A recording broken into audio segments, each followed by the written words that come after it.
Being vulnerable isn't easy, and it's tougher for men. Throughout generations, men have been socially ingrained to follow the traditional masculine ideology, which proposes that all men should portray and maintain a specific social persona of toughness, success, emotional, and vulnerability. So how has that been working out for the male population? Not so good if you look at the stats. According to the World Health Organization, more than twice as many males die to suicide as females. This is why I was pleasantly surprised when I saw Jonah Hill's film Stutz on Netflix. The premise of Stutz is quite intriguing. It's an interview between himself and his longtime therapist, Phil Stutz. In the beginning of the film, Jonah clarifies that this movie will be about Phil and his therapeutic tools that he's been successfully implementing in his practice. I'll be honest here, I almost stopped watching after the first 10 minutes. The reason is because Jonah becomes increasingly evasive when prompted to speak on his personal matters. We talked about my brother. Can we talk about yours? It must have stirred up something in you. Well, no, we're not going to get into that. Okay. Just as I was about to turn it off, we cut into a new scene where there are two chairs facing the camera. Jonah is sitting in one of them, tapping his foot, nervous in anticipation. Phil arrives and sits down. Jonah takes a deep breath and begins a confession-like speech to Phil and the audience. We learn that Jonah thinks the film is going terrible because he isn't sharing and being honest with Phil, and how that made him feel more and more alone in the process of creating this movie. We also learned that they're on a green screen set, and Jonah's wearing a wig to simulate that this interview is captured all in one session, but in fact, they've been filming for over 2 years. Jonah goes on to ask a profound question that I strongly believe paints the first stroke on the canvas of vulnerability.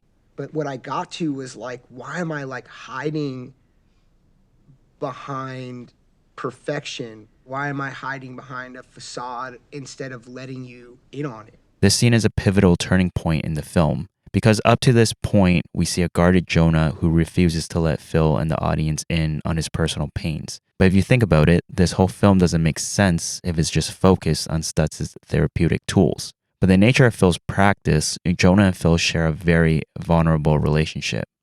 And to leave that uncaptured would undermine the whole meaning and goal of this movie. Jonah acknowledges that it isn't fair to make a film about being vulnerable when you're not vulnerable yourself. Phil agrees and tells Jonah, The thing is, if you want to move forward, you can't move forward without being vulnerable. And the reason is everybody needs help in moving forward. And that's a mic drop moment right there. The scene drew me in because it was a beautiful and genuine display of vulnerability in mainstream media. It shows humility to admit that the direction of the film is not going as planned, but also visually showcasing the green screen made the moment feel more real and intimate. Moving forward, the audience learns about Jonah's insecurity with his past of being overweight and the effects it had on his self-esteem. He brings out a cutout poster of himself when he was younger. Jonah shares how he believed by becoming more successful, people would ignore that overweighted version of himself, and in result, he would become more lovable. This brings forth the concept of the shadow. Stutz explains to Jonah that he needs to pay attention to his shadow and essentially give it the love and encouragement it deserves. Jonah's decision to become more vulnerable begins to drive the film forwards. It allows for the audience to easily connect the dots between Stutz's tool and how it has resolved Jonah's problem. Not only that, the audience gets to hear about Phil's past and insecurities. He shares about his relationship with his mother and how it later affected his relationship with other women. What amazes me throughout the film is that we're finally watching two men openly break the traditional masculine ideology in mainstream media. That's why I would even define Jonah's film as trailblazing for men's mental health awareness. It authentically captures a vulnerable conversation between two men distributed on a large media platform. To me, this is a big win for men, and I believe it strongly encourages the male population to be more vulnerable. Thanks for watching.